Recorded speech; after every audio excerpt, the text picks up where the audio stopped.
तो निरंजना नदी के तट पे ऋषि महाकश्यप गहरी तपस्या में लीन थे।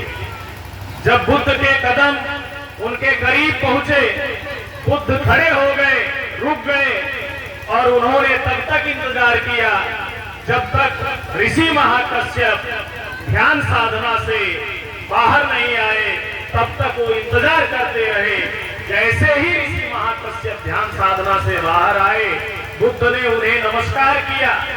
नमस्कार करने के बाद जो हजारों समस्याओं से घिरा समाज था, गुलामी और दासता की बेड़ियों में जकड़ा हुआ समाज था, हजारों परेशानियों से घिरा हुआ समाज था, उसकी समस्याओं का, उनकी समस्याओं का कारण क्या है, उसका निवारण क्या है, ये प्रसंग रहते हुए ऋषि महाकश्यप को सवाल किया कि हे ऋषि महाकश्यप, आप परमात्मा के इतने निकट पहुंचे हुए हैं, इतने करीब पहुंचे हुए हैं, ये सदियों से जो गुलामी और दासता की बेड़ियों में, जंजीरों में जकड़ा हुआ समाज है, जो जानवरों से बदतर जिंदगी जीने के लिए मजबूर किया गया समाज है, हम उसे मानवीय जीवन में लाना चाहते हैं, हम उसे इंसानों के जीवन में लाना चाहते हैं। तो हमें क्या करना होगा? आप परमात्मा के इतने निकट और करीब हैं, आप हमारा मार्गदर्शन करें। तो ऋषि महाकश्यप ने फौरन उन्हें उपाय सुझाया कि हे तथागत, पूजा पाठ करवा दीजिए, ये खुद ब खुद जानवरों की व्यवस्था से निकलकर इंसानों की व्यवस्था में आ जाएगा।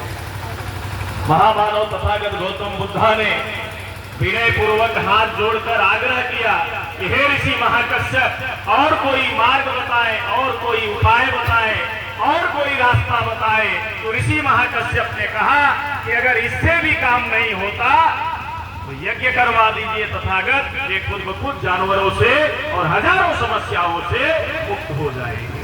कहा नहीं नहीं, और कोई रास्ता, और कोई उपाय हो तो बताएं। तो ऋषि महाकश्यप ने कहा हे तथागत, महायज्ञ करवाइए, पशुओं की बलि चढ़वाइए, ये खुद ब खुद जानवरों की व्यवस्था से निकलकर इंसानों की व्यवस्था में, जीवन में आ जाएगा।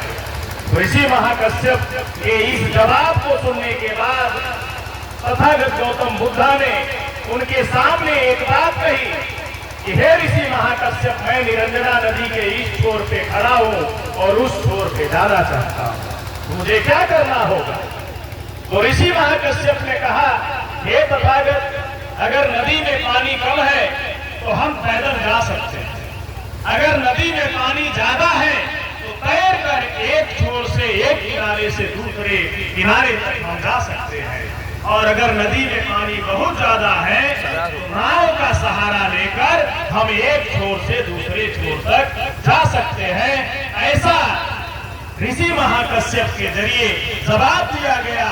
इस जवाब को विनम्रता पूर्वक सुनने के बाद महामानव तथागत गौतम बुद्धा ने कहा ऋषि महाकश्यप को कि हे ऋषि महाकश्यप, क्यों न पूजा पाठ करवा दें, नदी का दूसरा छोर खुद ब खुद इधर आ जाए, पैदल जाने की क्या जरूरत है?